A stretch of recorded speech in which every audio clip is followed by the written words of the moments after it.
I want to try and complement the very good presentations by Malaz and Faraz by tackling this from a slightly different angle.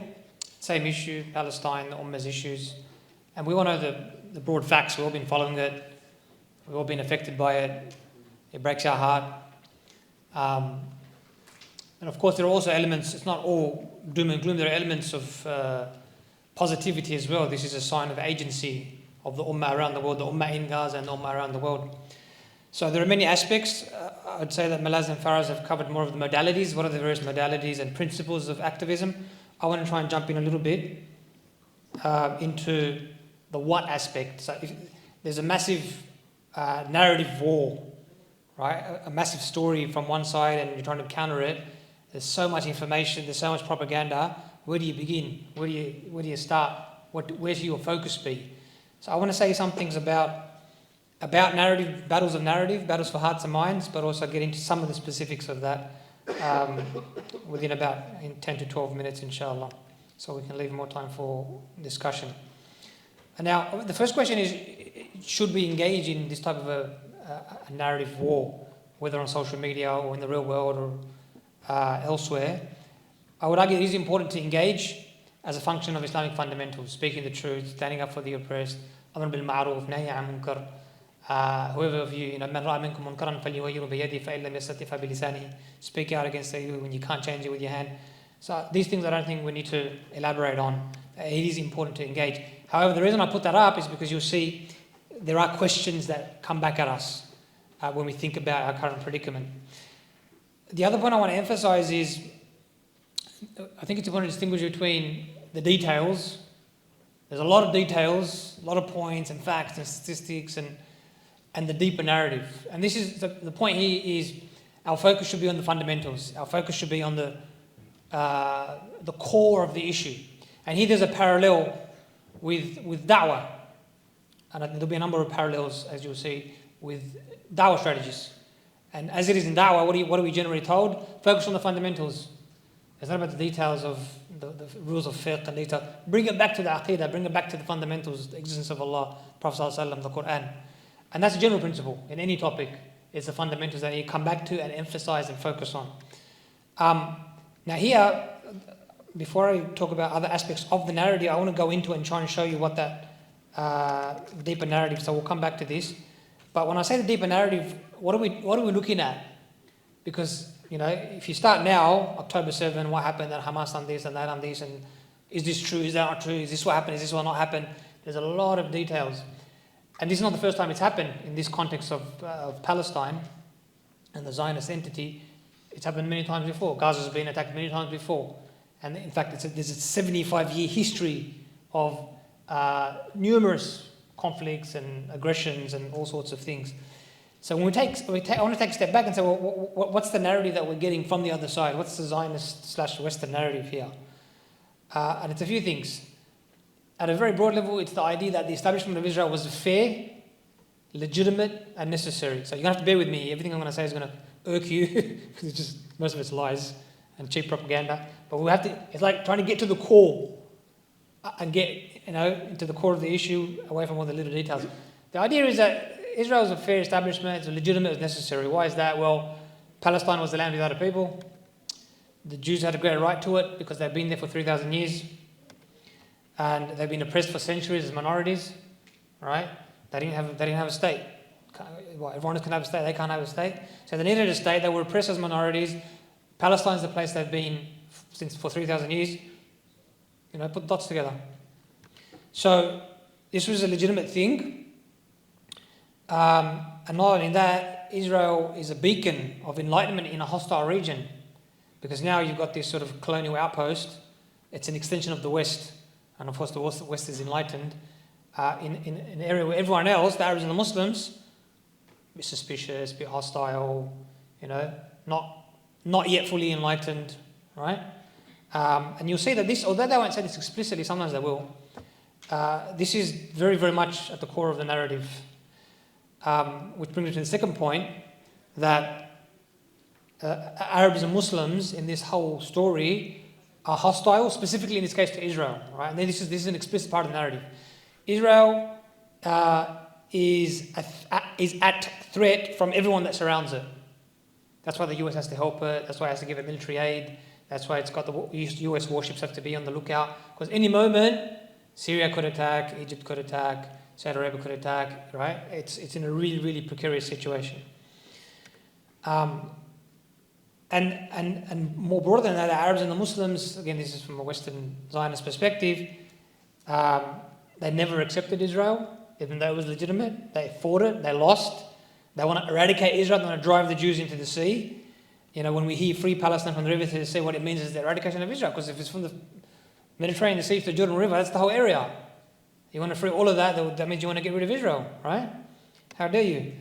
So now, of course, what you can see then is on the 2 points is this juxtaposition between enlightenment and civilization and a sort of not quite civilized. I don't want to say barbaric, that's kind of what it is, but just a lower level. It's like a second class level of not fully yet civilized. So there is this racist mythology that underlies the whole thing. And it is important. Like, this is why they can do things like, you know, the Palestinians target civilians. The IDF doesn't target civilians, it avoids civilian casualties. Like that's like a given. Right? And you've heard it time and time again. How can that be taken as a given? Only because it's enveloped within a larger narrative in which one side is prone to violence. You can never trust them. You never know what they're going to do. Right? They're unpredictable. And the other side is moral, enlightened, rational, sensible, taking the world forward into, you know. This is what it is. And of course, these ideas in times gone past, 50 years, 100 years, these were explicit ideas. So when Europe went into Africa, it was literally to take on the burden of civilizing these people. And now we're told that we're past that thing, but we're not. It's just not explicit. And maybe it's downgraded, it's not as in your face, as blunt, but definitely elements of it are there. So this is broadly the thing we're saying. There's an undercurrent, the racist mythology, but otherwise, this is narrative that we're looking at. And that's why, now, I'm not answering any of these because you know the answers to them, right? We don't have to go through the answers like Palestine was a land without people. That's nonsense. There was people there. There were 700, 900, about 1 million people living there that were forcibly dispossessed using terror, like literally terror groups, go around killing people in order to scare them and kick them out. Okay, so I'm not going to answer all of these, but my point is, these are the points that need to be addressed and then repeated, right? And that's what happens in narrative. What happens in da'wah? Same thing. You know what you got to say, but you're going to have to repeat it again and again and again, right? And it's a very similar thing here. So if I go back to the other side, we can talk about any of these points in the Q&A if you like, but we know the answers to them, so that's why I don't want to spend too much time on that.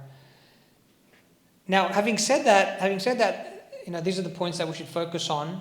Now, again, when I say we should focus on it, it's not meaning you have to say them in those words every single time. It's just understanding that's the point. The styles and the creativity with which you express the responses is open. That's an open field.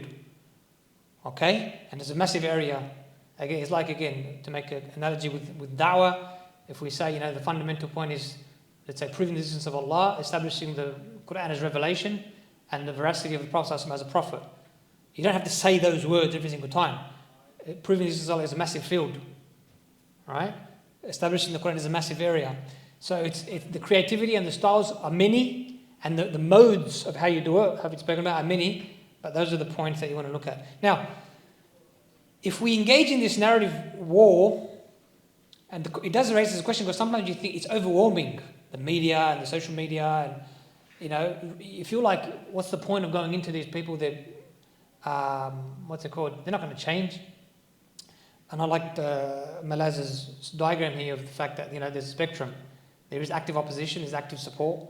So I'd say the active support and the passive support is our people, right? Muslims, probably the Muslims or people who are to some extent sincere or knowledgeable. But they're the choir. In the other words, in another sense, they're the choir. Right? That's not who we're preaching to. But there's the neutral and there's the active opposition. And the more you go to the other side, the more it seems like I'm banging my head against a brick wall. So you do have to think about the objectives. What can you achieve when you do this? You might win some people, definitely. But it's always going to be a minority.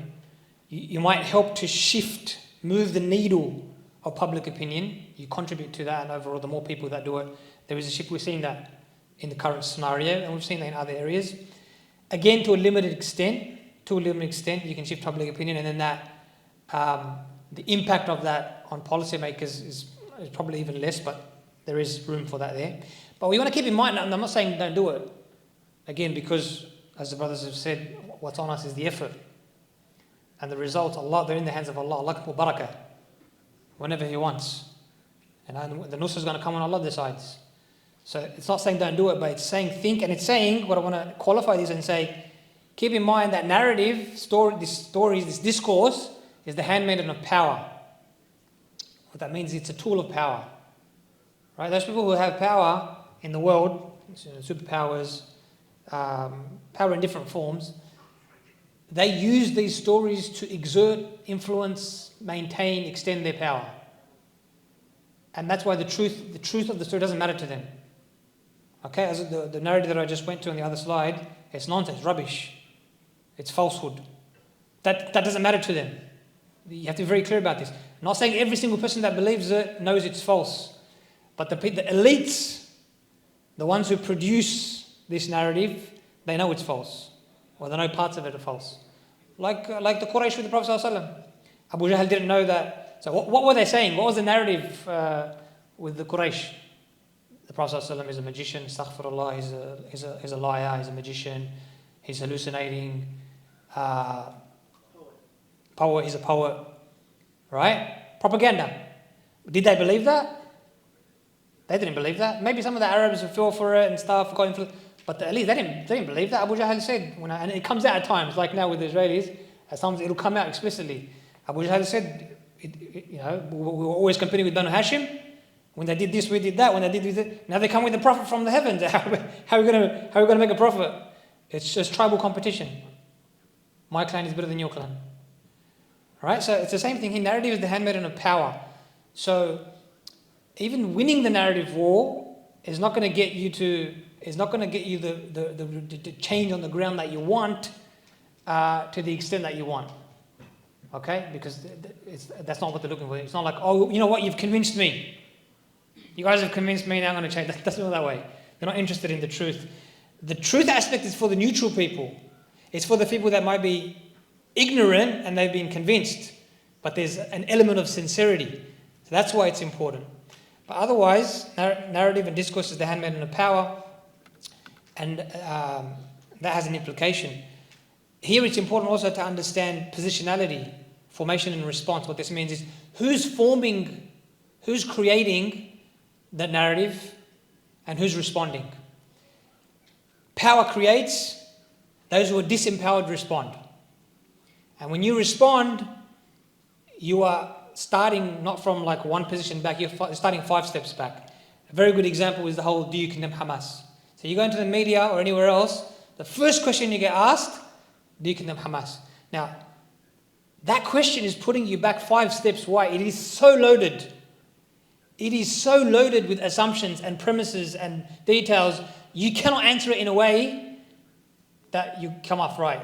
It's not saying yes is right, it's not saying no is right. Even if you say, I challenge the question, this is that, it's going to take you the whole interview to get to stage 1. It's loaded. But they can do it because that narrative is coming from a place of power. Okay? There's still ways to go about it. I'm not saying there's no way out of this. You can do it. But alhamdulillah, a good thing to see is that Muslims all over the world can now see and are refusing to answer in the way that we do in the past. We're going to go, yeah, of course, what Al-Qaeda is doing, what the Taliban are doing is wrong, but, right? But as soon as you say they've already got you where they want you, and now they're going to go into other details and it's going to go somewhere else. There's a very good discussion, I should mention, Dr. Yasser Morsi on the Fair Income podcast, just this last episode, last week or a few days ago. He discusses this point very well. I recommend people listen to that. So my point is just there that we want to get involved in the narrative battle, but as youth leaders, I go back to the title of the event, your youth leaders, I want you to have a strategic vision. Right? If this was a startup entrepreneurship workshop, you would have heard a lot of talk about vision and strategy. You can make $1 billion in 4 years' time. It's about the vision. Aim for the sky, right? It's true. I'm not putting that down. That's true, except that's just dunya. I don't value that.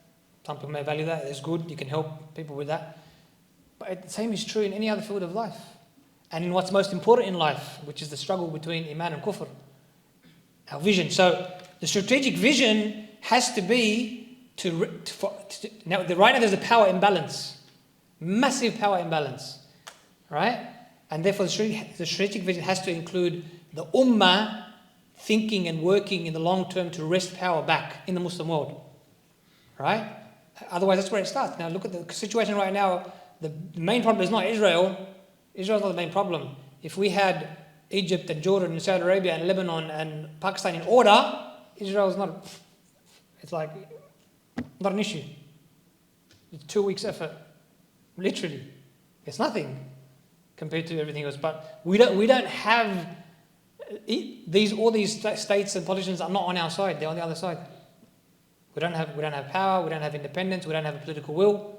We're completely disempowered. So that vision has to be there. Otherwise, you're forever fighting spot fires. Now, of course, that's a different topic for another time, and we've discussed it in the past. My last point would be, because we're talking about narrative, I want to bring this back to the narrative and say, even when we're engaging in the discourse, the battle of discourse in hearts and minds, I would argue prioritize Muslims first. We should prioritize our own people. What does that mean? Now, obviously, many Muslims generally already agree, but there are gaps. There's a new generation. Does the new generation know the struggle of our people? Palestine and everywhere else around the world. Right? Are they connecting or are they going somewhere else? Shoring up our own conceptions and our own stories and the gaps is work that is, first of all, much easier, because you're not dealing with someone who's insincere or is completely somewhere else. And that's where the action will come from for you to work in the long term and fix up your own backyard, so to speak. Right?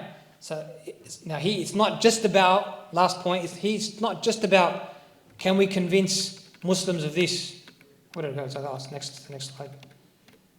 It's not whether you can, that's easy.